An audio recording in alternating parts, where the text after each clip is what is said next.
Hello, welcome. Welcome back to another Onkruid video. Welcome back to another edition of the second monitor Diablo 3 series. No need to beat around the bush, we are just jumping straight back into it. Trying to clear out Great Rift level 110, which really is nothing to sneeze at for a build that is not even made to normally clear this type of content. Like, what the hell is going on? What the hell is going on? Alright, I can give it to you this time. I still have my Google Chrome open, but still.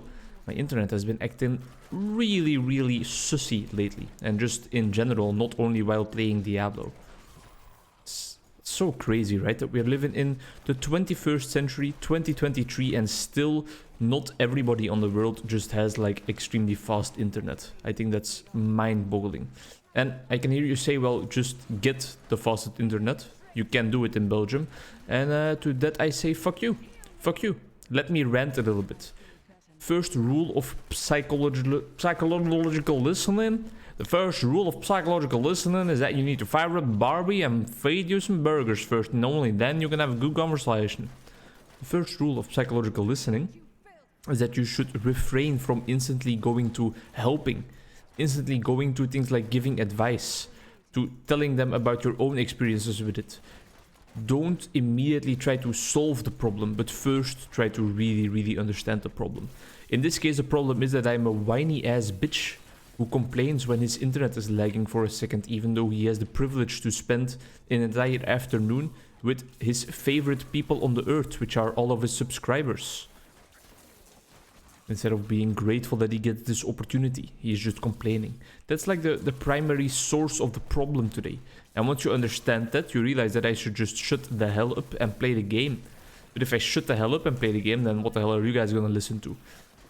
Sure, it's not something great to look at, it's just some random Diablo grinding.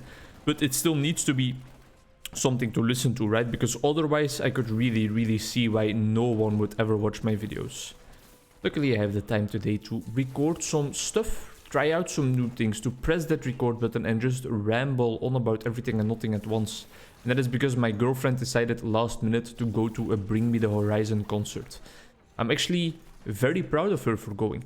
It's something she was really doubtful about, not only because she was feeling a bit under the weather because of like physical illness, but also because it was like a bit of an impulsive decision. And because it was quite a long drive to the concert venue and stuff. But I told her, you know, this is like a once-in-a-lifetime opportunity. You've been talking about this concert for so long, you're definitely gonna regret not going. Because she already knew by then that there were a lot of tickets available on TicketSwap. Tickets that were a lot cheaper than the original price. Especially because it's a concert that has been postponed for multiple years already because of COVID. So a lot of people definitely sold their tickets because, well, right now at the time and date it was postponed to, they had other plans. You can't plan like 2 years ahead for when a concert will happen. And that's exactly why she was able to cop a ticket on the cheap. And I told her, like, you know, take this opportunity or you're gonna regret it. Sure, it's gonna be exhausting. It might not make you feel all that better in terms of the physical illness side of things, in terms of the common cold you have right now, but you are definitely gonna enjoy yourself. Have a great time. She's going there with some friends now as well, so that's just perfect. And that's exactly why I have a calm little evening in the apartment. And that's a bit of a misleading structuring of the argument by me, because it's not that when she is at home here that I don't have a calm evening.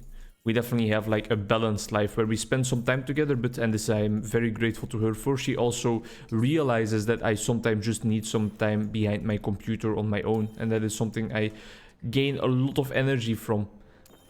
And she realizes that, alright, well, if he really wants to do that, then I should let him do that. I'm very grateful. 1600, there we go. Alright, now all we need to do is clear out one more rift, and then we will have enough blood shards to actually get to that point, to actually go to the altar, sacrifice again. Convention is something we don't need, unity we already have. Most of these items are just complete trash for me by now already, so that's why I am quickly disenchanting them. I think I'm gonna tone it down a little bit. Let's just run tier 100s. That's still quite high up there, but it's gonna be a lot quicker. And we are all about the quick grinding. this is really where I find Diablo the most enjoyable. Once your endgame build is kind of fleshed out already and you can make quick work of this high-level endgame content, because this is the type of content that drops a lot of shit. And if a lot of shit drops, then a lot of dopamine drops inside my brain as well. The synaptic clefts are getting nicely filled up. They're getting juiced up. I love this way more. I get way more addicted, is a dangerous word. I get way more rewarded from this type of content where I have an active role in the gameplay by just grinding my brains off, than when it's just like a loot box in a certain game, right? Because people are often so worried that that really promotes gambling and we should make sure children never get introduced to that. And in Belgium, in most games, it's even banned because of the law. They can't introduce loot boxes anymore. Holy shit, a nice little lag spike right here. Great content. That's very fun to watch. But in reality, it's games like Diablo 3 that should be on their radar, I think, because this really is like a game that you can lose yourself in for an entire weekend. Exactly what I did, and I'm proud of it. I'm proud of it not necessarily because it's a form of addictive behavior or because it's a form of avoidance of other responsibilities. Proud of it because I know that playing video games is valuable to me, and I therefore lived in line with my values for an entire weekend. I also spent a lot of the time playing this game together with my friends, with my buddy Berglucht and his Discord. People I don't normally spend that much time with, so that was also just a very, very fun experience. Additionally, some of the people in the Discord, and this is gonna sound like I'm jerking off my own hog really, really badly. It's really gonna sound like I think of myself as being the best person out there, a little bit of narcissistic tendencies. But what I meant to say is, some people in that Discord are not really familiar with me and my branch of humor, my type of bullshit remarks that make no sense at all and are often pretty much really offensive to some people. And that's why I got some nice, insanely nice laughs out of the people in there sometimes. And that just made it more and more enjoyable. Here we go. Blood shard capacity filled up to the brim. There's some of them still chasing us, but I think I'm just gonna leave them on the ground for now. And now we are headed over to the altar, and we're gonna pick the upgrade that we need to get. I wonder if we still have multiple upgrades to go for, if I'm still gonna have to reopen up the guide, or if it's just gonna be clear.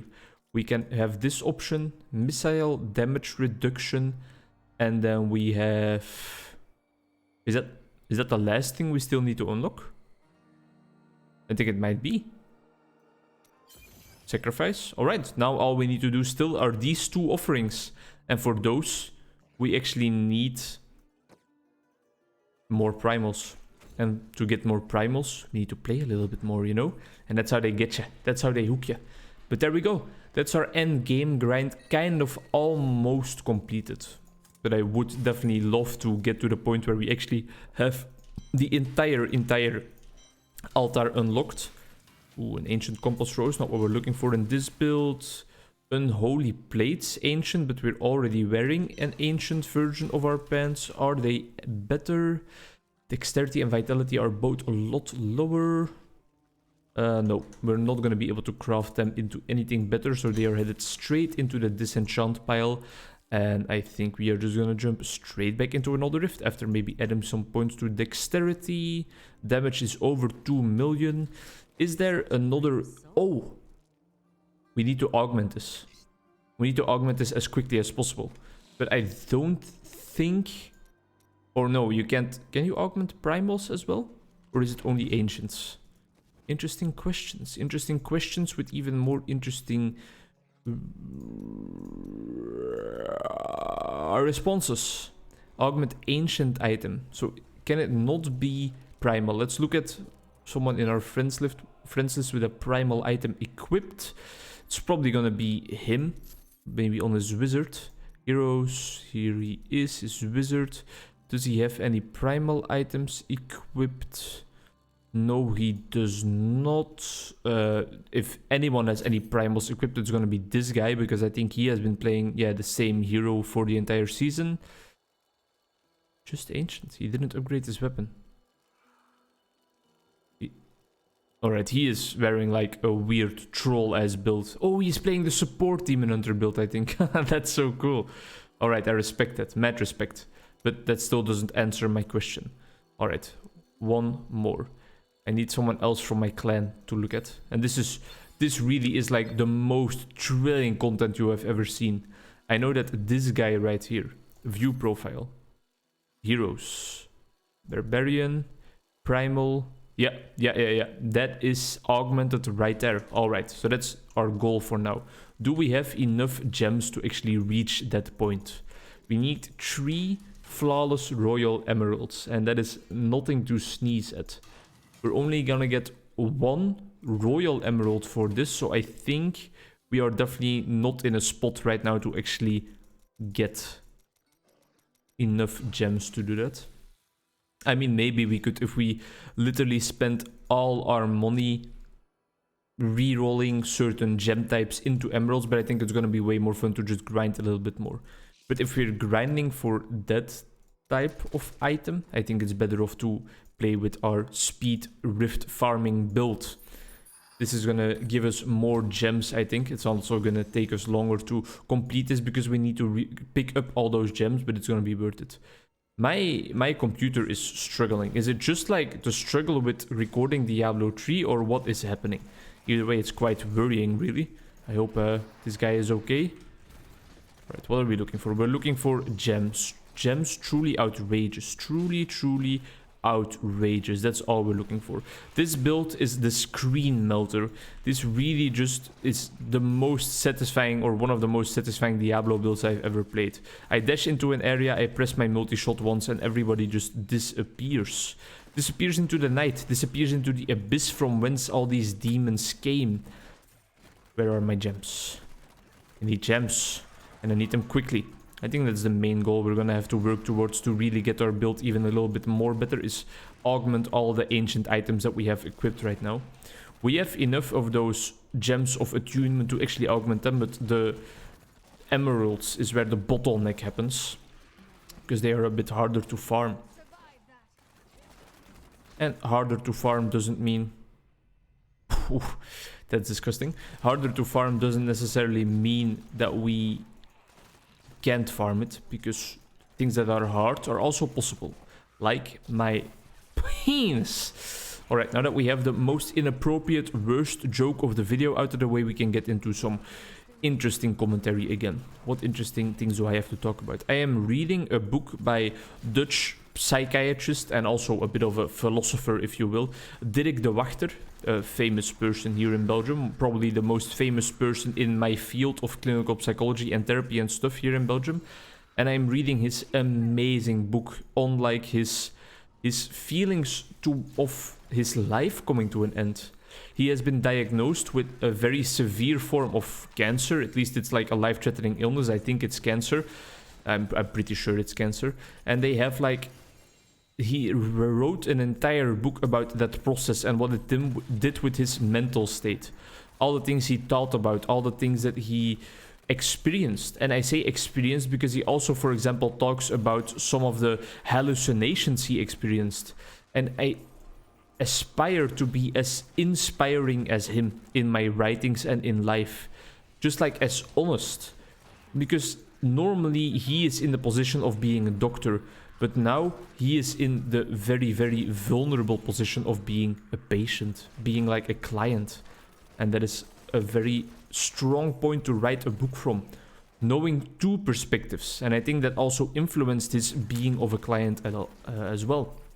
And specifically, to end off this video with like one of the segments from his book is that he talks about French philosopher Lévinas. Lévinas, and how Lévinas talks about the small good in life, doing small friendly things for others. And for Dirk de Wachter, the author of the book, it is mainly focused on a small touch, or just asking how someone's doing. The small acts of kindness that really change lives for the better. And he knows this from his own. He knows it from his own. from his own life, from his own experience, but now he can really experience it, that when, for example, the cleaning maid comes into his hospital room and he can just have a short, small and sweet little conversation with that woman, he realizes the value of that. He realizes the value of the small good, the small things in life, which is also like the title of a very well-known book, The Power of Small. It's also all about how small steps, taking small steps and doing small things in your life can sometimes be all you need, can sometimes be so powerful. They can reform your life entirely. Almost through the book as well already. I've really read a lot in it, and I'm really looking forward to what else he has to say. He is also talking a lot about the different types of comfort you can find in life. Comfort you can find in others, you can find in yourself. Comfort you can find in art, in philosophy, in music. Jesus Christ, all the different types of comfort you can experience. It's inspiring literature. Very interesting. I also think that it's gonna help me in my treatment of clients that are also like suffering from diseases or also breathing their last couple of breaths, to put it very, very bluntly, because some of the perspectives he shapes are just like jaw-dropping, awe-inspiring, really just beautiful sentiments about what it means to die and what it means to make the best out of the last couple of months of your life. Very enjoyable author to read. Definitely a book and an author I will talk more on in the next couple of videos, because it has just been shaping my day-to life a bit lately, because I have been reading it right now, but it has also just already had a lot of impact on me as a person, even though I haven't read it through completely at all yet. Alright, got some gems in that run, nothing too crazy. Let's randomly roll for some rings, because maybe we get some puzzle gems, which will give us even more emeralds to play with, but that is something we will have to find out in the next video. Thank you very much for watching, or hopefully listening. Hope to see you in the next one, and bye-bye.